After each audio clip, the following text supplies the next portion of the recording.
आदाब नाजरीन, कश्मीर न्यूज के साथ मैं हूं मुनज़्ज़ा शाह। नजर डालते हैं इस वक्त की सुर्खियों पर। 5G सर्विसेज का आगाज, वजीर आजम मोदी ने की शुरुआत। पहले मरहले में दिल्ली, मुंबई, हैदराबाद समेत 13 शहरों में 5G दस्तयाब। RIL के CMD मुकेश अंबानी रहे मौजूद। 5G खिदमात के आगाज पर रिलायंस इंडस्ट्रीज के चेयरमैन मुकेश अंबानी का बयान। इस टेक्नोलॉजी से हिंदुस्तानियों की जिंदगी में आएगी सेहत, दौलत और खुशी। दिसंबर 2023 तक मुल्क के कोने कोने में 5G की होगी सर्विस।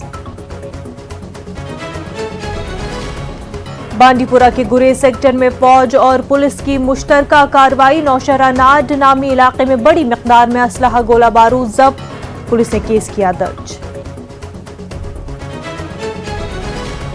टंगमर्ग में फौज की जानिब से क्विज और दीगर मुकाबलों का एहतमाम। काफी तादाद में बच्चों ने लिया हिस्सा। पोजीशन हासिल करने वाले बच्चों को नवाजा गया एजाजात से।